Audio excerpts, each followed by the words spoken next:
성경에는 예수님 만난 사람들 이야기가 많습니다. 지난주에도 니고데모도 살펴보았고요. 오늘은 한 부모가 예수님을 만나는 장면을 같이 살펴보기를 원합니다. 부모로서 자녀를 양육하면서 고민스러운 점이 한두 가지가 아니죠. 학업에 대해서, 또 진로에 대해서, 결혼에 대해서, 또 믿음의 배우자를 위해서 많이 기도합니다. 그 중에서도 믿는 부모로서의 가장 큰 고민은 멀리 있는 자녀들이 믿음 생활 잘하는지 항상 걱정이죠. 그래서 부모님들의 기도 제목을 보면요, 자녀를 위한 기도 제목이 한두 가지씩은 꼭 있어요. 지난번 성구영신 예배 때 기도 타임캡슐 우리 만들자라고 해서 3가지 기도 제목을 적어내는데 아마 1개 이상쯤은 다 자녀들을 위한 기도 제목이 있을 거예요. 그쵸? 저만 그러나요? 여튼 무엇죠? 부모가 자녀 문제로 예수님께 나올 수밖에 없는 겁니다. 왜요? 자식에게 문제가 있는데 그걸 부모가 해결할 수가 없으니까 예수님의 도우심을 구하는 거죠. 이처럼 부모는 절대로 자식을 포기하지 않아요. 자녀가 가출하면요, 10년, 20년 걸려도 아이를 찾아다니죠. 아이가 심각한 질병에 걸렸으면요, 어떻게 하셔든지 자녀를 살려낼 방도를 구합니다. 혹시라도 아이가 바다에 빠져서 실종했다 그러면요, 몇 달 며칠 지나도 포기할 줄 모르죠. 사람들이 됐어 그만하면 됐어 라고 해도 포기하지 못하죠. 부모는 그런 존재입니다. 그래서 부모란 한마디로 말하라 그러면 걱정하는 존재, 맞죠? 걱정하는 존재, 늘 걱정해요. 그래서 부모하고 걱정은 분리되지 않는 것 같아요. 자식이 아무리 나이가 많아도 늘 자녀를 걱정하는 게 부모인 것 같습니다. 그런 말 있잖아요. 90 먹은 노모가 70 먹은 아들이 밖을 나가서 외출하려고 그러면 아야야야 밖에 나가서 차 조심해라 라고 한다고 하잖아요. 늘 걱정이죠. 늘. 아마 부모가 무덤에 묻힐 때까지 자녀를 걱정하는 게 부모인 것 같아요. 그런 의미가 있기 때문에 오늘 부모가 이 예수님 만나는 장면은 매우 각별합니다. 자, 오늘 그런 마음 가지고 좀 본문을 볼 텐데요. 한 아버지가 등장합니다. 자식 문제로 예수님 만나러 온 거예요. 그런데 오늘 본문의 말씀은요, 자식 문제로 부모가 예수님 만나러 왔다가 정작 부모 자신이 예수님 만나는, 바로 그 내용이에요.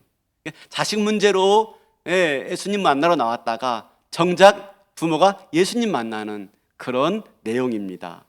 자, 예수님께서 사마리아 여인을 만나고 고향 근처인 가나 지방에 가셨습니다. 가나는요, 예수님이 처음 기적을 베푸신 곳이죠. 물로 포도주를 만들지 않았습니까? 네. 근데 그곳에 지금 다시 가십니다. 그때 그곳에 한 사람이 예수님을 기다리고 있어요. 그가 누굴까요? 성경은 그 사람에 대해서 이렇게 말해요. 46절에 보니까, 그죠? 왕의 신하가 있어. 그죠? 물로 포도주를 만든 곳이라 왕의 신하가 있어. 네. 왕의 신하가 기다리고 있는 거예요. 여기서 왕은 누굴까요? 왕은? 우리가 지난번에 아리스토블로에 대해서 배울 때 이 헤롯 왕가를 쭉 봤지요. 네. 이 왕은 누굴까요? 이 왕은 헤롯 대왕이 아니고, 그죠? 그 아들, 그죠? 갈릴리 지역을 통치하고 있는 헤롯 안디바예요. 우리 족보 다시 한번 가게도 보여주시겠습니까? 노란 거 제일 위에 있는 게 헤롯 대왕이고 그 밑에 아들들이 많은데 노란 것만 보면요, 아켈레오가 있고요, 헤롯 안디바가 있고 헤롯 빌립이 있죠. 이들이 분봉왕으로서 이스라엘을 나누어서 다스리고 있죠. 예루살렘 지역과 갈릴리 지역과 유대 북쪽 지역을 다스리고 있는데 갈릴리 지역이니까 지금 헤롯 안디바예요. 네, 지워주시면 되겠습니다. 이 안디바는 헤롯 대왕의 아들인데 분봉왕에 불과해요. 그래서 그의 꿈이 뭐라고 그랬죠? 유대인의 왕 되는 거. 그래서 어떻게 했습니까? 하스몬 왕가의 혈통을 지니고 있는 남의 아내, 사촌 사촌의 아내 헤로디아를 아내로 취하잖아요. 그죠? 이혼해버리고 헤로디아를 아내로 취합니다. 부정한 결혼을 한 거죠. 그에 대해서 세례요한이 막 고발하니까 어떻게 했어요? 세례요한의 목을 쳐서 쟁반 위에 담아오지 않습니까? 그만큼 정치적인 야욕이 강한 사람이었고 아주 잔인한 왕이었어요. 바로 이 신하는 누굽니까? 그 헤롯 안디바의 신하예요. 여러분, 그러면 이 신하는 어떤 사람이었을까요? 가버나움에 살았대요. 당시 가버나움엔요 로마 수비대가 있었고요, 또 가버나움에 세관이 있었습니다. 그럼 이 사람은요 로마 수비대에 연관된 어떤 고위 관리이거나 세관과 관리된 고위 관리임에 분명해요. 여러분, 지금 왕의 그 안디바의 신하래요. 정치적 야욕과 잔인함이 극에 달하는 이 안디바의 신하래요. 그러면 적어도 그의 신하도 만만치 않은 존재일 겁니다. 결단코 만만치 않은 존재일 것입니다. 그런데 그가 지금 예수님을 찾아오고 있는 것입니다. 아무런 문제가 없고 부와 명예와 권력을 다 가지고 있는 것처럼 보이지만 사람은 문제가 없는 사람이 없어요. 그죠? 다 가지고 있는 것 같지만 문제가 꼭 있죠. 어떤 문제입니까? 자녀가 문제가 되는 거죠. 마찬가지입니다. 지금 이 사람도 자녀가 문제입니다. 자녀가 병든 겁니다. 오늘 본문에 병들었더니 라는 단어는요 헬라어로 보면 능동태 미완료 시제예요. 이게 뭘 말하냐면 이미 오랫동안 병들어 온 거예요. 오랫동안 지금까지. 그렇죠? 모든 의술을 다 사용해보고 모든 노력을 다 해봤지만 아무 소용이 없는 겁니다. 여전히 병들어 죽어가고 있는 겁니다. 마침내 이 왕의 신하는요 모든 자존심을 내려놓고 헤롯의 신하이지만 모든 명예 다 내려놓고 지금 예수님을 찾아갑니다. 지난주에도 말씀을 드렸죠. 니고데모 말하면서, 그죠? 자신이 지금 가장 가치 있게 여기고 있는 것을 내려놓지 못하면 예수님을 만날 수가 없다라고 말씀을 드렸어요. 다시 태어나야 된다라고 하는 것처럼, 그죠? 처음부터 시작하는 마음으로 쓰지 않으면 우리가 예수님을 제대로 만날 수가 없는 거예요. 마찬가지죠. 이 왕의 신하도요 자기의 권력, 자기의 명예, 신하로서의 신분, 하늘을 찌를 듯한 안디바의 신하로서의 그런 모든 것들을 다 내려놓고 심지어 자존심까지 내려놓고 예수님께 간청하고 있는 것입니다. 집으로 내려가서 내 아들의 병을 낫게 해주세요. 저기서 보니까 청와대라고 쓰여있어요. 청와대도 똑같아요. 뭐예요? 미완료 시제예요. 그러니까 한 번만 간청한 게 아니라 계속해서 거듭거듭 간청하고 있는 것입니다. 그러자 이 아들의 병을 고쳐달라고 하는 이 신하의 말에 대해서 예수님이 답변을 합니다. 48절에 이렇게 말을 해요. 예수께서 이르시되 너희는 표적과 기사를 보지 못하면 도무지 믿지 아니하리라. 이게 무슨 말이에요? 뜬금없이 내려가서 우리 아이를 고쳐달라고 하는데 뜬금없이 너희는 표적을 보지 못하면 믿지 않는구나 라고 말하고 있어요. 그죠? 이게 무슨 말이죠? 책망하는 말씀이죠. 책망하는 말씀. 너도 내가 기적을 일으킨다고 하니까 너도 그것 때문에 나를 만나러 온 거지 라고 말하면서요 어떡합니까? 고향에서 예수님이 느꼈던 실망감을 그대로 지금 표현하고 있는 것입니다. 고향에서 느꼈던 실망감이 뭘까요? 우리 본문 앞에 보면은 예수님이 갈릴리로 들어가시면서 이상한 말씀을 하세요. 44절 가니까 이렇게 말해요. 친히 증언하시기를 선지자가 고향에서는 높임을 받지 못한다 하시고, 45절 갈릴리에 이르심에 갈릴리인들이 그를 영접하니. 아니 목사님, 고향에 가니까 사람들이 냉대하긴커녕 영접했다고 말하는데요, 앞뒤가 틀린 말씀 같은데요? 라고 말할 수가 있어요. 그죠? 근데 여러분, 고향에서 예수님을 영접했지만 영접한 것이 뭐 때문에 영접한 거예요? 하나님의 아들로 영접한 게 아니라 표적과 기사 때문에 영접했던 거예요. 우리 누가복음 24절에 보면 똑같은 말씀 나와요. 누가복음 24절, 또 이르시되 내가 진실로 너에게 이르노니 선지자가 고향에서는 환영을 받는 자가 없느니라 라고 말하고요. 29절 일어나 동네 밖으로 쫓아내요. 예수님을요. 유대인들이 그 동네가 건설된 산 낭떠러지까지 끌고 가서 밀쳐 떨어뜨리고자 하되. 예, 예수님을 말씀을 듣고 있던 유대인들이 분노해서요, 예수님을 낭떠리로 떨어뜨려서 죽게 하려고 하고 있어요. 선지자가 고향에서 환영받지 못한다 하는 거죠. 예수님 마음이 아팠을 것 같습니다. 사람들이요, 예수님을 환영한 게 뭐 때문에 환영했어요? 네, 기적과 표적을 보고. 하나님의 아들로 환대하는 게 아니라 기적과 표적 때문에 환대했던 거예요. 근데 그것이 이루어지지 않으니까요, 예수님을 죽이려고 하고 있는 것이지요. 결국 뭡니까? 사람들이 예수님에 대한 관심은 뭐죠? 표적과 기적. 그거에만 관심이 있어요. 근데 예수님은요, 표적과 기적을 베풀어 주세요. 이 땅에 고통받고 있는 사람들 안타까워서 그들을 고쳐주시고 그들을 치료해 주시고 또 그들을 먹이십니다. 5,000명을 먹이시잖아요. 보리떡 2개와 물고기 5마리로. 그건 뭐죠?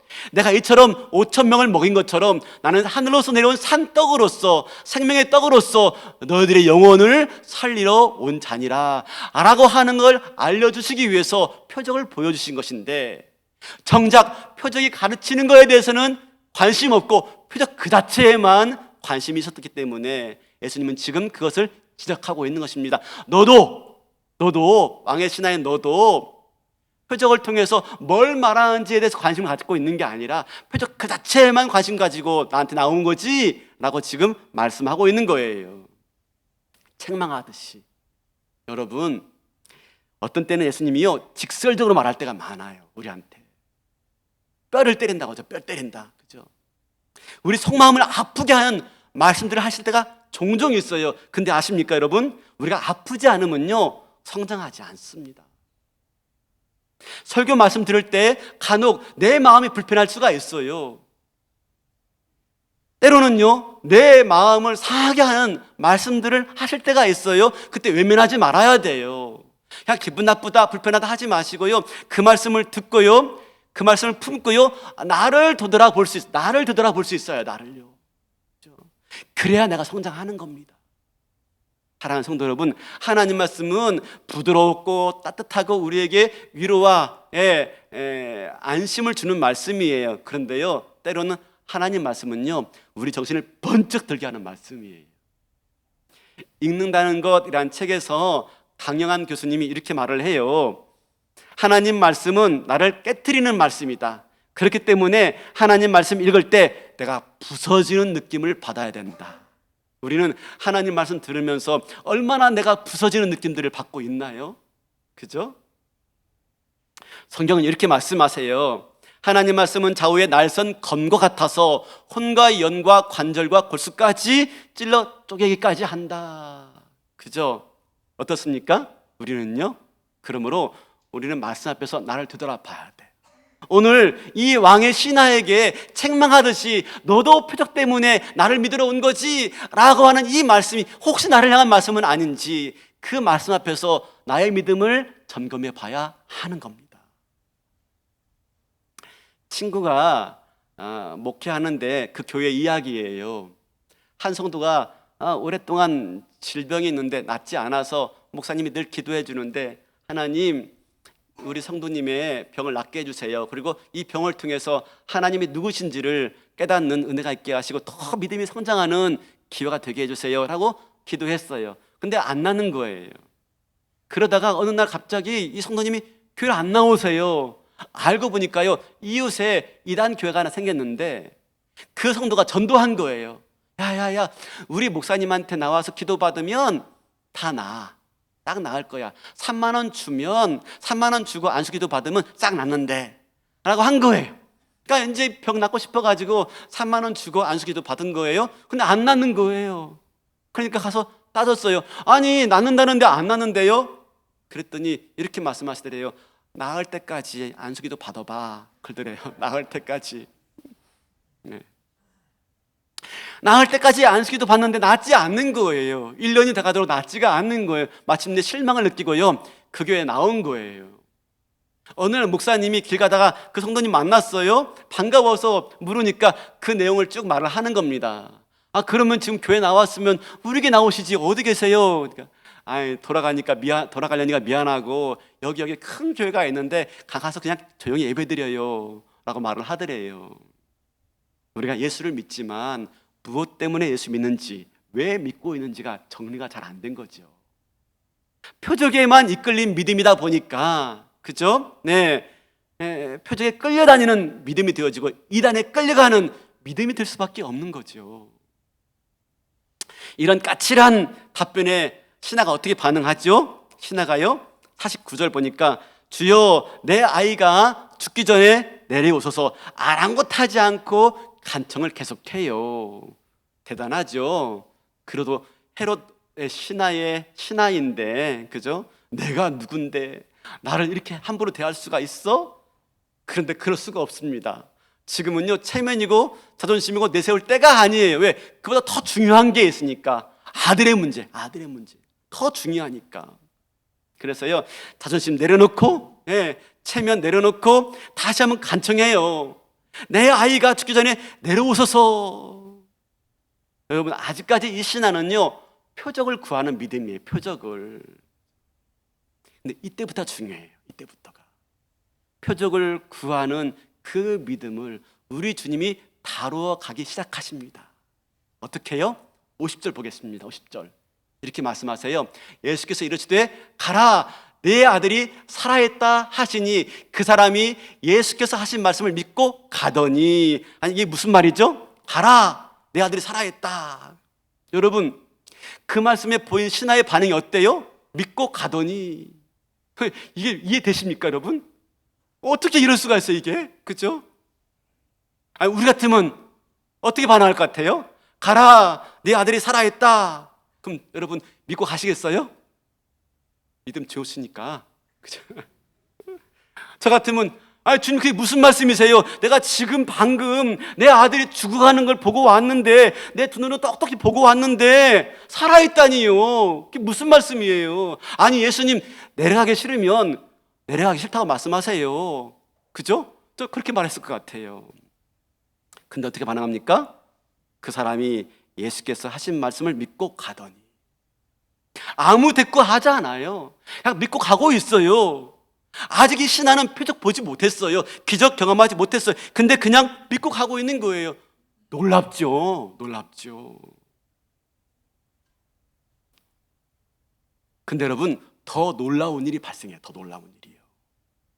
신하가 그 말씀을 듣고 집으로 돌아가는 길에 자기 종들을 만나요. 그리고 종들로부터요, 아들이 살아났습니다 하는 얘기를 들어요. 그리고 성경은 이렇게 표현해요.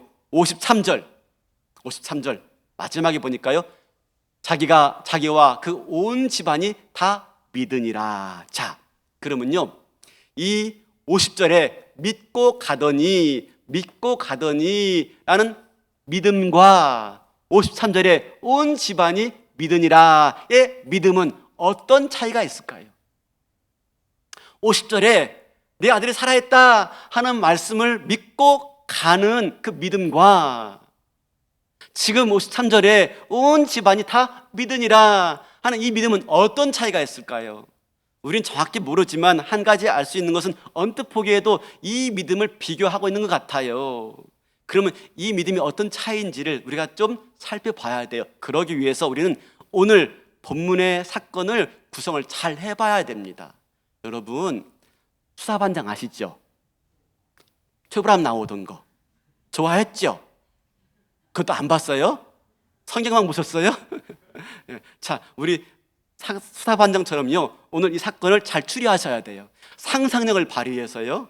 네, 그렇지 않으면 우리가 이 본문을 잘 이해하지 못해요. 왜? 오늘 본문이 너무나 사실 생간에 숨어있는 말씀들이 많기 때문에 그래요. 자, 먼저 물어볼게요. 자, 우리 알리바이를 잘 따져봐야 돼요. 신하가 네 아들이 살아있다 라는 말을 듣고 곧장 집으로 갔을까요? 아니면 안 그랬을까요? 1번 곧장 집으로 갔다. 2번 안 갔다. 속으로 손 들어서, 1번이 몇 명 되네요. 그죠? 여러분, 지금 본문을 자세히 보면요, 신하가 집으로 돌아가는 중에 아들이 낳았다는 소식을 들어요. 그때 신하가 종한테 물읍니다. 내 아들이 낳은 때가 언제지? 라고 물어요. 언제지? 그때 뭐라고 말합니까? 51절 보세요. 51절. 51절. 예, 52절이군요. 그 낫기 시작한 때를 물은즉 어제 7시에 열기가 떨어졌나이다. 어제 7시래요. 어제 7시. 7시는요, 우리나라 시간으로 몇 시예요? 자, 6시가 정오예요. 유대 시간으로 6시가 정오예요. 그럼 7시가 몇 시예요? 오후 1시예요. 맞죠? 오후 1시예요. 그런데요, 물어요. 네. 내 아이가 낳은 시간이 언제냐라고 말하니까요, 네. 어제 오후 1시입니다. 그럼 벌써 하루가 지난 거예요. 어제 아들이 낳은 거예요. 어제. 그러면요, 다시 봅시다. 예수님이 네 아들이 살아났다라고 했을 때 바로 이 신하가 집으로 돌아갔다면 몇 시쯤 도착했을까요? 몇 시쯤? 자, 가버나움에서 가나까지는요 약 32km예요. 32km면요 차를 타고 가면은 30분, 40분, 50분, 그죠? 낙타를 타고 가면은 한 4시간쯤? 걸어가면 그죠? 저희 남자분들이 군대 가서 완전구장하고 30km 행군하죠. 몇 시간 걸리죠? 7시간? 8시간 걸려요. 완전군장하고. 안 갔다 오셨나? 그죠? 네. 그러면 일반적으로 완전군장 안 했으니까, 그죠? 갔다 하면 한 몇 시간 걸렸을 것 같아요? 6시간에서 7시간 정도. 그죠? 그러면 내 아들이 살아났다 라는 말을 듣고 바로 갔으면 몇 시쯤 됐을까요? 1시니까 적어도 7시, 8시. 늦으면 8시. 여러분 보세요. 아들이 낳았다는 말을 들었다면 일반적으로라면 어떻게 했을까요?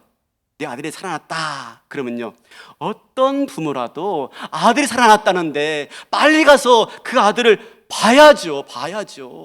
그렇죠? 한시라도 빨리 정말 내 아들이 살았는지 내 두 눈으로 확인해야죠. 여유 부릴 틈이 없어요.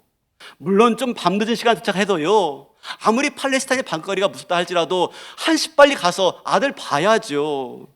근데 어떻게 했습니까? 지금 하루를 머뭇거리다가 하루가 지난 다음에 지금 출발하고 있는 거예요. 뭐죠? 예수님께 말씀을 들은 이 신하가요 곧장 집으로 가지 않은 거예요. 어떻게 해요? 가나에서 하룻밤을 더 머문 거예요. 왜요? 그 이유가 뭐예요? 그 이유가 우리가 상상력을 발휘해 보시고요 합리적인 추론을 해보셔야 됩니다. 왜 그랬을까요? 아까 2부 예배 끝나고요 와이프가 그러더라고요. 가나에서 뭐 볼 일 있었겠지. 아이고 정말 참, 지금 뭐 가나에서 볼 일이, 빨리 가야죠. 아들 낳았다는데, 그죠? 여러분 뭐죠? 신하는요 아들의 병 때문에 걱정되어서 예수님 찾아온 겁니다. 그런데 이 신하가 아들의 병을 치료받기 위해서 예수님께 왔지만 예수님 만나고, 그렇죠? 예수님과 대화를 나누고 예수님의 말씀을 듣는 순간 어떻게 해요? 예수님에 대해서 관심이 생기기 시작한 겁니다. 예수님에 대해서. 사실 처음에는요 예수님에 대해서 털끝만큼도 관심 없었어요. 오로지 관심이 뭐였어요? 내 아들 낳는 거, 그렇죠? 근데 신하는 아이 문제로 예수님께 간청하고 예수님 만나고 예수님과 대화하는 가운데 예수님에 대해서요 관심이 생기기 시작했어요. 그죠? 내 아들이 가라, 내 아들이 살아났다, 이 한마디예요. 더 이상 간청할 수가 없어요. 더 이상 부탁할 수가 없어요. 내 아들이 살아났다, 한거할 수가 없어요. 왠지 그 한마디가요 너무나 분명해요. 내 아들이 살아났다, 반론을 펼 수가 없어요. 내 아들이 살아났다, 이게 너무너무나 분명한 사실처럼 와 닿은 거예요. 그러니까 어떡합니까? 물을 수가 없고 간청할 수가 없는 것입니다. 내 아들이 살아났다, 이 한마디예요. 예수님이 내 모든 마음들을 다 헤아려 주었구나, 내 모든 마음들을 다 아시는구나 하는 그런 느낌을 받은 겁니다.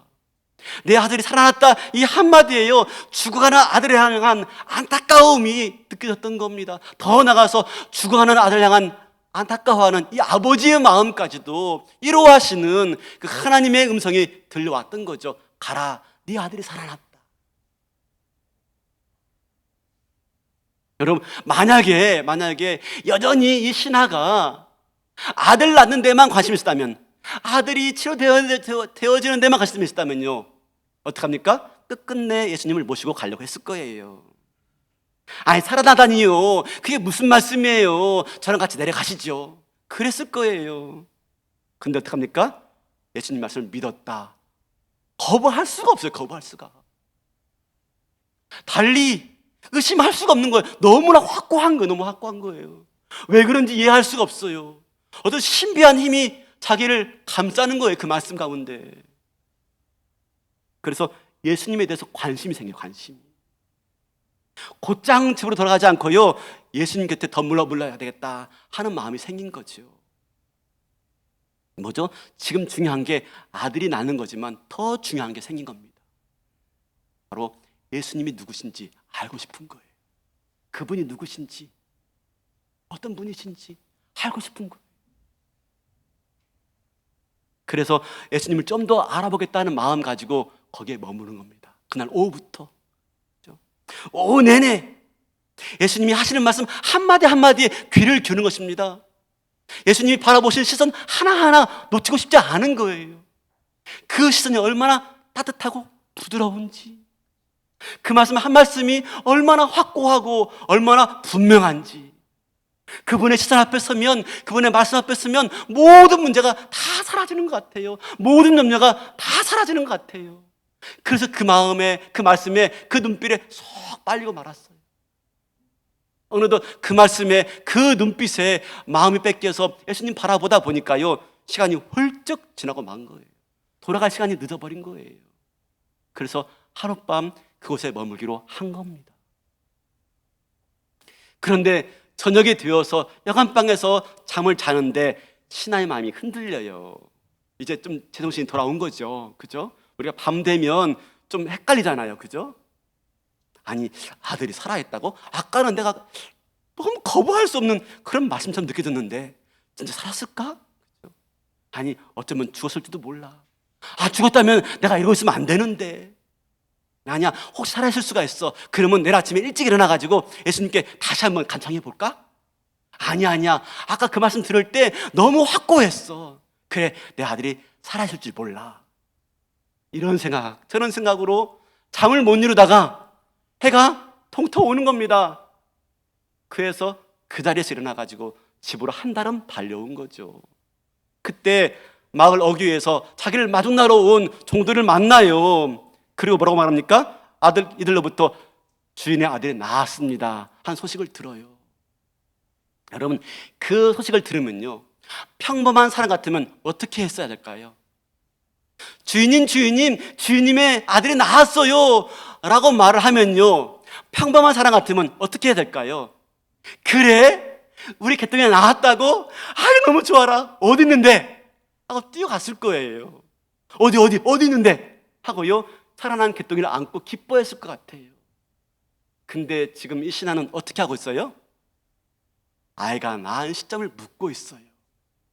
중요한 건 뭐죠? 아이가 낳는데 관심에서 어디로 그 관심이 향하고 있어요? 예수에게로. 이제 아들이 병 낫기만 바란 게 아니라요, 예수님 만나고 나서 예수님에 대해서 관심이 생긴 거예요. 예수님이 누구신가?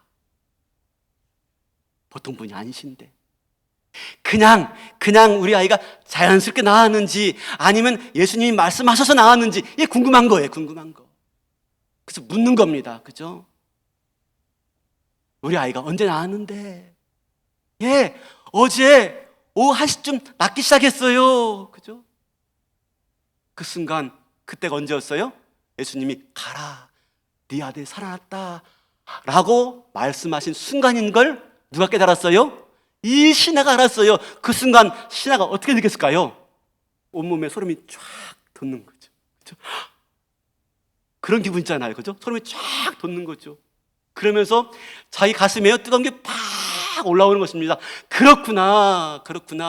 내가 생각했던 그 예수가 그분이구나. 단지 우리 병만 고쳐주러 오는 분이 아니라, 위대한 성자가 아니라 내가 느꼈던 그분, 내 마음속에 뭔지 모르지만 확 차올랐던 그분, 우리 온 인류의 문제를 해결하시고 온 인류를 구원하러 오신 하나님의 아들 그리스도구나 라고 하는 깨달음이 여기에서 나오게 된 겁니다. 그래서 온 집안이 다 믿었더라. 뭐죠? 여러분, 표적 때문에 예수님 믿고 나왔지만, 거부할 수 없는 말씀에 믿음으로 반응했지만, 마침내 그 믿음을요 우리 주님이 다루시는 거예요. 다루시는 거. 그렇죠? 어떻게 해서요? 마침내 그 믿음, 온전한 믿음.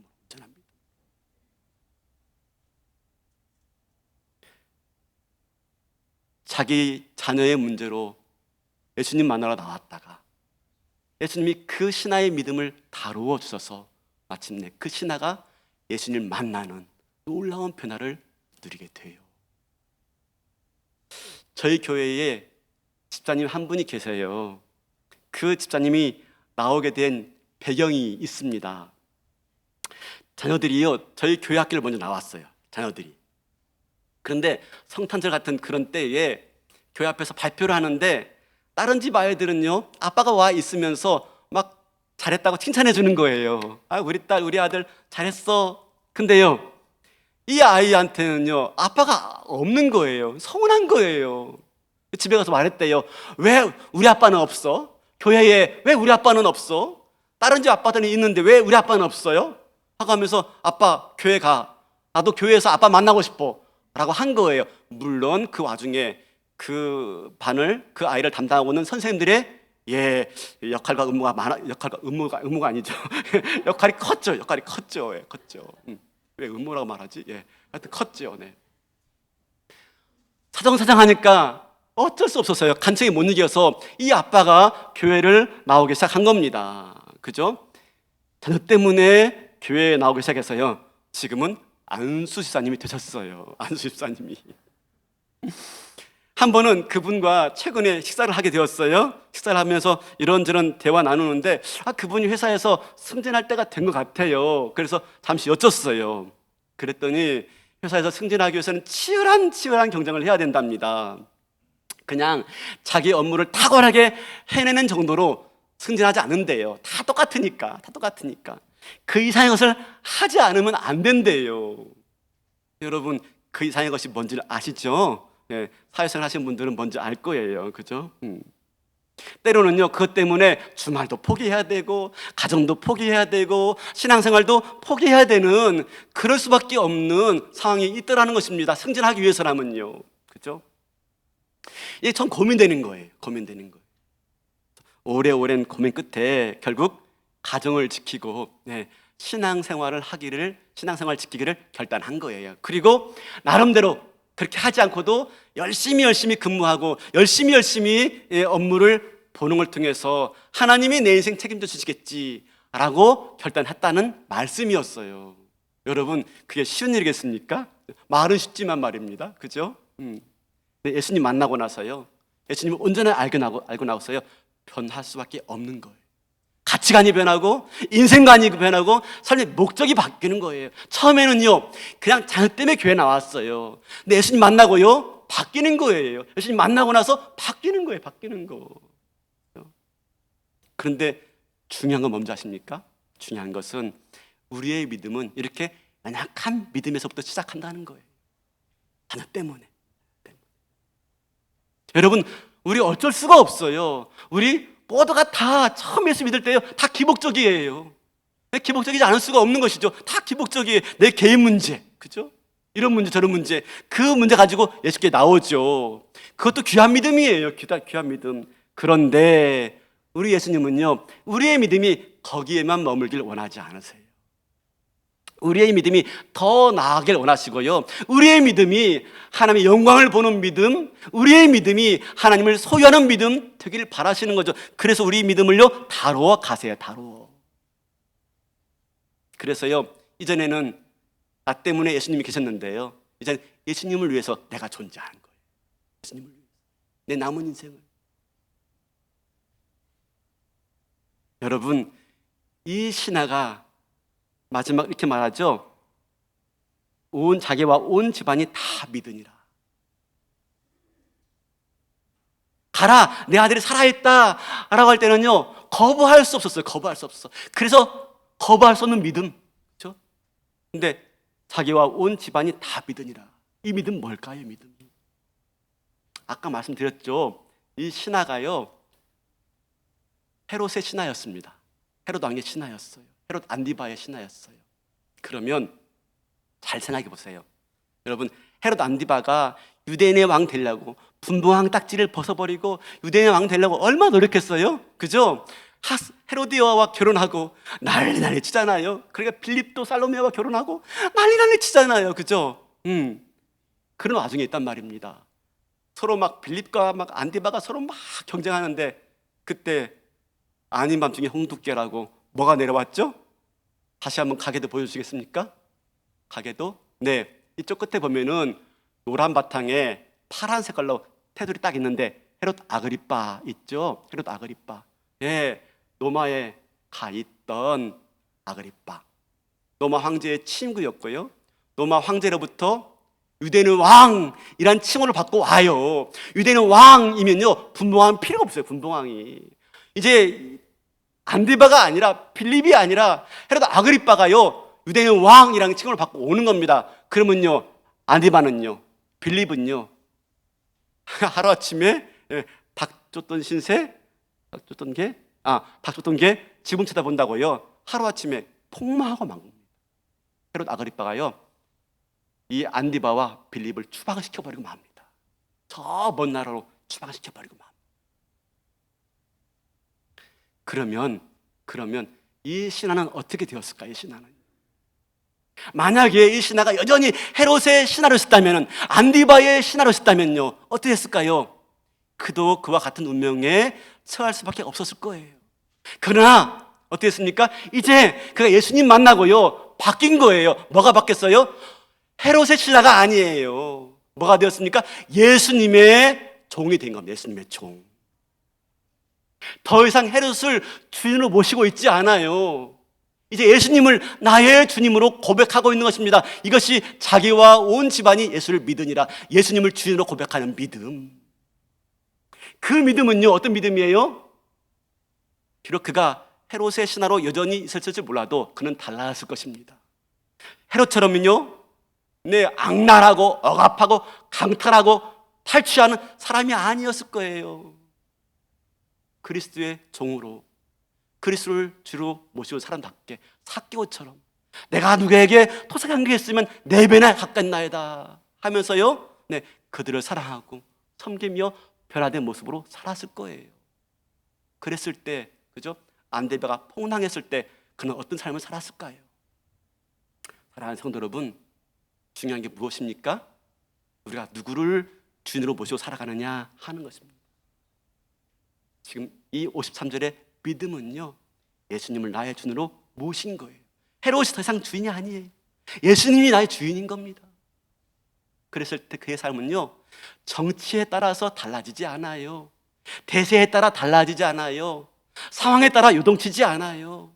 상황과 관계없이 예수님이 그의 왕이기 때문에, 예수님이 우리의 왕이기 때문에요, 요동치 않는 거예요. 판세에 따라 요동치 않는 거예요. 정세에 따라 요동치 않는 거예요. 그의 삶은요, 평안한 거예요. 주님 안에서요, 늘 안식을 누리는 삶이고 늘 살림을 누리는 삶인 것입니다. 중요한 게 무엇인지 아십니까? 어떤 문제라도 주 앞에 가지고 나와야 돼요. 어떤 문제라도. 가버나움에 올려있지 마시고요, 그 문제를 가지고 예수님이 있는 가나에 나와셔야 됩니다. 사소한 문제라도 내 일상의 문제라도요, 그 문제 가지고 나와서 기도하셔야 됩니다. 예배 들으셔야 돼요. 말씀 보셔야 돼요. 그러는 가운데 나를 만나주시는 거예요. 가라, 네 아들이 살아있다. 거부할 수 없는 말씀, 내 영혼을 강탄한 말씀, 뭔가 내 안에서 뜨거움이 올라오는 말씀, 그렇죠? 그 말씀을 만나는 거예요. 그 가운데 살아계신 주님을 만나게 되어지고요, 그 주님을 내 인생의 진정한 주인으로 모시는 거예요. 헤롯 주인이 아니에요. 예수님이 나 인생의 주인인 것입니다. 그분 모시고 결단하며 살아갈 때, 그죠? 내 인생의 새로움이 열리고요, 상황에 따라서 요동치 아니하고 어떤 상황이 와도 흔들리지 않는 그런 온전한 믿음으로 평강을 누리며 샬롬을 누리며 하나님의 영광을 위하며 살아가는 그런 삶이 될 줄로 믿습니다. 어떤 문제라도 가지고 나오세요.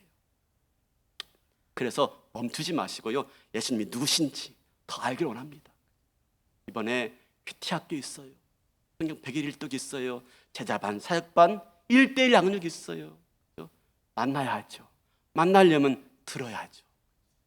자꾸 들으시고 만나시는 가운데 그 한 말씀이 부딪혔을 때 내가 변화되어지는 것입니다. 그래서 더 이상 헤롯을 쫓지 않아요. 세상을 쫓지 않아요. 부귀영화 쫓지 않아요. 예수를 쫓는 것이죠. 헤롯이 망할 때에도 나는 망하지 않는 거예요.